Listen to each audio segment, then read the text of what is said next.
right, my people of faith, let's take another walk. We're going to continue on the series of the root of sin, and this subject is going to be on God's chosen people, or his people.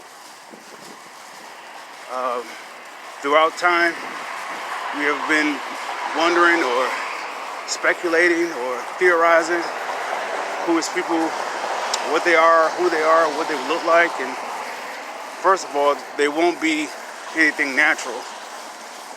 If you notice, we have experienced a lot of natural things that was considered corrupt, no matter what ethnicity group they were from. His people flow through the spirit of love and love only. So love itself surpasses fame, fortune, ethnicity, creeds, religions, vows, whatever. It's either it's love or it's fear. And his people is full of love, and there's a reason why they're full of love, because they're full of him. They have inherited, they have been adopted, and this is what we call salvation, to his goodness. So they become spirit of love and versus spirit of fear. Anything that's of fear, he spits out his mouth, because they are serving another God or another Lord, or they're making somebody else their provision. And if you are doing things out of fear, whatever, particularly if it's provision related, or you are doing things out of fear, the spirit of fear, these are the ones that are not considered his people. So we're on the subject of the root of sin, and we're speaking on the subject of who his chosen people are, or who his people are. They walk in the authority of love. They love to love, because if you don't love to love, you're going to fear love.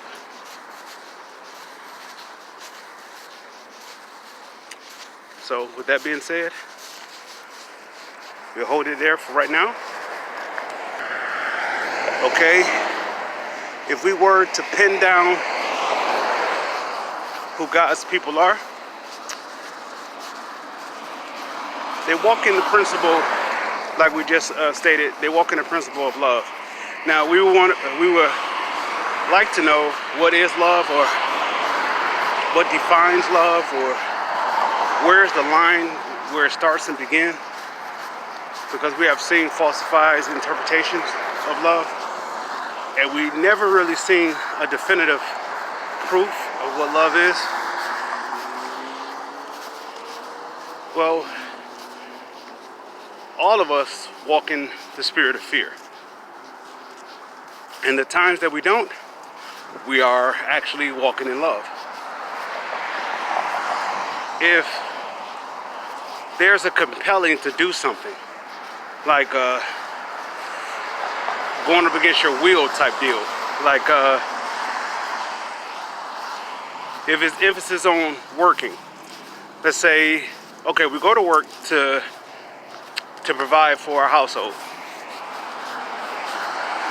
but what's really the root behind us providing for our household? The root is us providing for our household. That's based upon someone instituted, or based upon the institution of fear. If you don't do this, you don't get this. See all that fear? Okay, here's an example.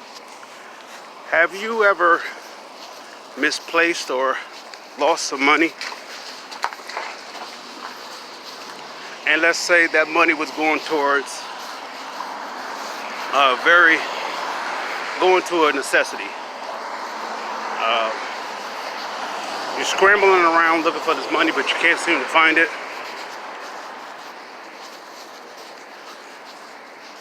and now you're in panic mode. This is all fear. This is fear-based. So the fear is not that you don't have the money. The fear is what you're going to do now that you don't have the money. So what are you going to do since you don't have the money? Well, we would like to pray, and we would like to believe God that He will restore, basically give back what we lost. He would like to do that as well. However, if we're stuck in fear, His hands is tied. I mean, He could say to you, the money is right in front of you. But you couldn't hear Him because fear has consumed the soul or consumed the heart. And this makes it, now this is when we would do whatever it takes to make up that deficit of the misplaced money.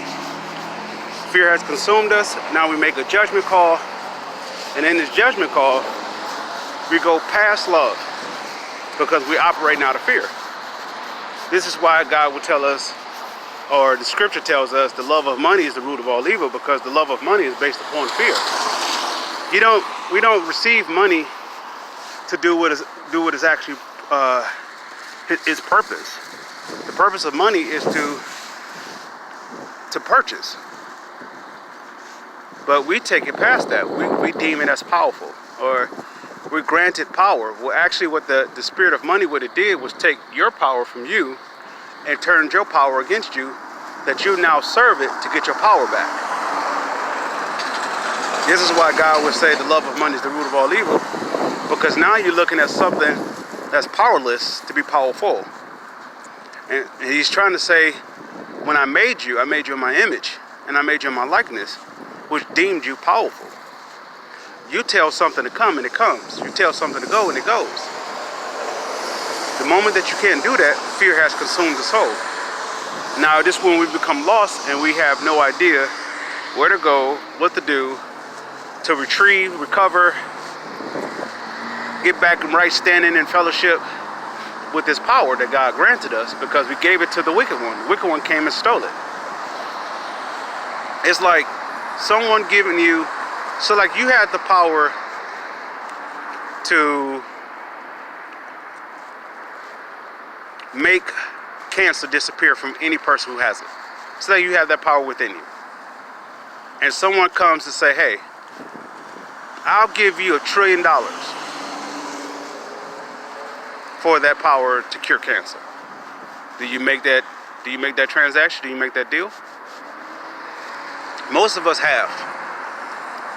And this is why it's hard to believe that God is God, or God is a spirit, or it's hard to see past what we can't see. So when we lose the money, we go into panic mode, and now we have to retrieve that money, find ways to replace the money, because we are consumed by fear. All right, my people of faith, you are the blessed. Let's be the blessed. Let's keep walking.